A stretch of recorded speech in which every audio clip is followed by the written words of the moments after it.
Hello అండి, అందరికీ నమస్కారం.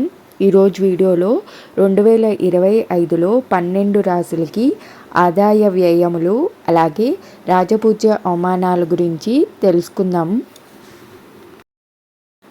మేషరాశి వారికి ఆదాయం 2, వ్యయం 14. వృషభ రాశి వారికి ఆదాయం 11, వ్యయం 5. మిథున రాశి వారికి ఆదాయం 14, వ్యయం 2. కర్కాటక రాశి వారికి ఆదాయం 8, వ్యయం 2.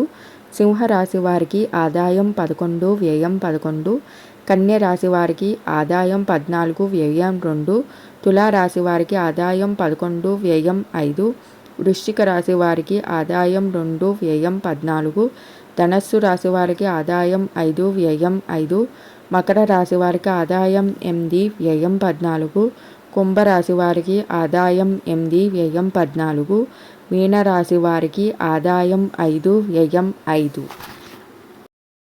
చూశారు కదండి, 12 రాశులకి ఆదాయం వ్యయములు ఎలా ఉన్నాయో తెలుసుకున్నాం కదా.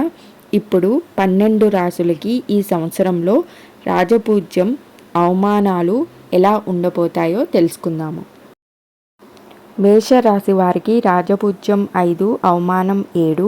వృషభ రాశి వారికి రాజపూజ్యం 1, అవమానం 3. మిథున రాశి వారికి రాజపూజ్యం 4, అవమానం 3. కర్కాటక రాశి వారికి రాజపూజ్యం 7, అవమానం 3.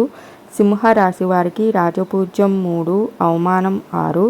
కన్య రాశి వారికి రాజపూజ్యం 6, అవమానం 6. తులారాశి వారికి రాజపూజ్యం 2, అవమానం 2. వృశ్చిక రాశి వారికి రాజపూజ్యం 5, అవమానం 2. ధనుస్సు రాశి వారికి రాజపూజ్యం 1, అవమానం 5. మకర రాశి వారికి రాజపూజ్యం 4, అవమానం 5. కుంభరాశి వారికి రాజపూజ్యం 7, అవమానం 5. మీనరాశి వారికి రాజపూజ్యం 3, అవమానం 1. ఇదండి ఈరోజు వీడియో. ఈ వీడియో మీకు నచ్చినట్లయితే మరిన్ని మంచి వీడియోస్ గురించి లైక్ చేసి, షేర్ చేసి, సబ్స్క్రైబ్ చేసుకోండి.